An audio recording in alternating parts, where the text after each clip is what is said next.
उम्मीद होती है, मेहमानों की आरा लेते हैं और कई मरतबा हम ये भी होता है या बाज़ औक़ात हम जम्मू कश्मीर के ताल्लुक से या इक़्तिसादियात की बात भी होती है, यूनियन टेरिटरी के अंदर इकॉनमी, जम्मू कश्मीर की पॉलिटिक्स या फिर सिक्योरिटी सिचुएशन को डिस्कस इस प्रोग्राम में किया जाता है। आज जिस मौजू पर हम बहस करेंगे, बात करेंगे या जिस टॉपिक पर आज डिस्कशन हम शुरू करने जा रहे हैं वो है भारत और चीन के बीच लाइन ऑफ एक्चुअल कंट्रोल। आज एलओसी से या आईबी से हटकर जरा उस हकीकी कंट्रोल लाइन की, भारत और चीन के साथ लगने वाली सीमा की, या फिर एलएसी की बात करेंगे जहां पर अब तक तवील मुद्दत तक कई सालों से कोशिशें होती रही कि वो तनाव, वो कशीदगी, खित्ते के अंदर टेंशन सरहदी बेल्ट के अंदर कम हो सके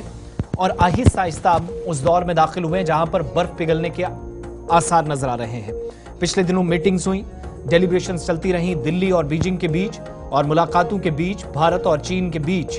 अफवाज के पीछे हटने का सिलसिला भी शुरू हो गया है। सैन्य सूत्र हों, फौजी जराया हों, इस बात की तस्दीक करते हैं कि मरकज के ज़ेर इंतज़ाम लद्दाख में या मशरकी हिस्से के अंदर बिलखुसूस जहां पर सबकी नजरें इस बात पर थी कि क्या दोनों अफवाज किसी एग्रीमेंट के बाद इस नतीजे पर पहुंचेंगी कि कम से कम भारत और चीन की तरफ से इस पर बात की जा सके, या फिर दोनों तरफ से सिक्योरिटी पर्सपेक्टिव से फैसला इतना इंपॉर्टेंट है वो लिया जा सके, तो इस ताल्लुक से क्या बात की जा सकती है। आज हुआ यह है कि भारत और चीन की जानिब से जो अब तक मीटिंग्स हुई, बैक टू बैक डेलीब्रेशंस होती रहीं, बैक टू बैक मुलाकातें होती रहीं, उस मुलाकात का यह नतीजा है कि भारत और चीन के दरमियान आहिस्ता आहिस्ता करके उस इलाके के अंदर बर्फ पिघलना शुरू हुई जहां पर अब तक कोशिशें होती रहीं कि दोनों ममालिक मिलकर काम करें और सरहदी तनाव को कम करें। पिछले 4 साल में, खास तौर से मई 2020 से जहां तक हमें याद है, गलवान झड़प के बाद दोनों अफवाज आमने सामने आई, तमाम तरह की कोशिशें हुई कि इस तनाव को कम किया जा सके, इस सूरत हाल से बाहर निकला जा सके, लेकिन ये सब ना हो सका। और भारत और चीन के बीच पिछले दिनों होने वाली मीटिंग में इस बात की तरफ इशारा किया गया था कि यहां से आगे सिचुएशन क्या बन सकती है या क्या होगी। तो अब जाकर भारत और चीन के दरमियान मुआहदे का असर मरकज के ज़ेर इंतज़ाम लद्दाख में या वेस्टर्न पार्ट के अंदर नजर आने लगा है, और लाइन ऑफ एक्चुअल कंट्रोल या एलएसी के करीब दोनों ममालिक के अफवाज की वापसी शुरू हो गई है। इस हवाले से चीन का बयान सामने आ चुका है। चीन का यह मानना है कि मुआहदे या एग्रीमेंट के तहत दोनों ममालिक के अफवाज अपने फौजियों की वापसी पर मसरूफ हैं और यह अमल खुशउस्लूबी से जारी है। एक तरफ का स्टेटमेंट, भारतीय फौज के जराया, आर्मी के अंदर जो सोर्सेज हैं या करीबी ऐसे लोग जो एस्टैब्लिशमेंट को बहुत करीब से देखते हैं, सारी सिचुएशन पर, एक्टिविटीज पर नजर रखते हैं, वो कहते हैं कि फौजी इनखला एग्रीमेंट के बिल्कुल मुताबिक या जिस हिसाब से बातचीत अब तक बीजिंग और दिल्ली के दरमियान होती रही, उस हिसाब से चीजें चल रही हैं। किसी भी तरीके से दोनों तरफ नुकसान ना हो, ये कोशिशें अब तक जारी थी। और इस पूरे पीरियड के दौरान हमने देखा कि इस बेल्ट के अंदर गोली भी चली जो 40-50 वर्षों में हमने कभी नहीं देखा था। लेकिन पेट्रोलिंग 28 और 29 अक्टूबर तक उन एरियाज में शुरू हो जाएगी जो एग्रीमेंट के मुताबिक तय किए जाएंगे। जरा ये भी बताते हैं कि भारत चीन ने मशरकी लद्दाख के अंदर या जो पूर्वी लद्दाख के एरियाज हैं, डेमचोक और डेप्सांग के मैदानी इलाके हैं, दो तनाजात को या दो जो इस इलाके के अंदर अलग अलग मकामात पर जिसको लेकर हम देख रहे थे कि लड़ाई लंबी अरसे तक चली, इन दोनों एरियाज से फौज को पीछे हटाना या वापसी का सिलसिला शुरू किया है, और यह अमल 28 और 29 अक्टूबर तक मुकम्मल होने का इम्कान है, तब तक अंदाजा लगाया जा रहा है। फौज के जराये ये भी बताते हैं कि भारत और चीनी फौज 28 से 29 अक्टूबर तक डेमचोक और डेप्सांग से मुकम्मल तौर पर पीछे हट जाएंगे। कोशिश ये हो रही थी कि किसी न किसी तरीके से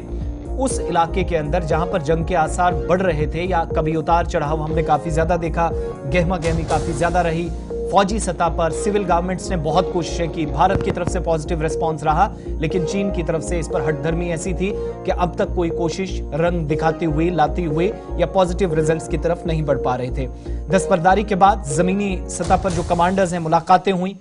एक तरफ चीन और भारत के दरमियान दिल्ली और बीजिंग के यानी जो डिप्लोमेटिक स्तर पर बातचीत थी वो भी चलती रही। फौजियों की वापसी कैसे हो, गश्त कैसे हो सके, एग्रीमेंट के मुताबिक मंजूरी कैसे दी जा सके। 21 अक्टूबर को आप सबको याद होगा कि इस मुआहदे का ऐलान किया गया। जून 2020 में गलवान के अंदर दोनों ममालिक की फौजें आमने सामने आई, झड़प हुई, तशद्दुद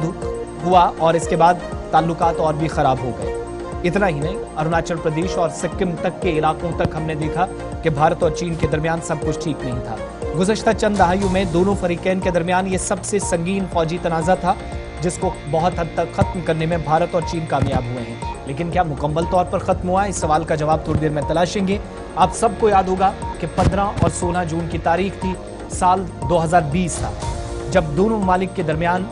फौजी सतह पर बातचीत के बजाय खूनरेजी हुई, झड़प हुई। और इस झड़प में भारत के 20 फौजी जो मुल्क की सलामती को यकीनी बनाने के लिए थे, उनकी हिम्मत और शुजाअत को सलाम पेश किया जाना चाहिए, जिन्होंने मुल्क की सलामती के लिए या यकीनी बनाते हुए जानें कुर्बान कर दी थी।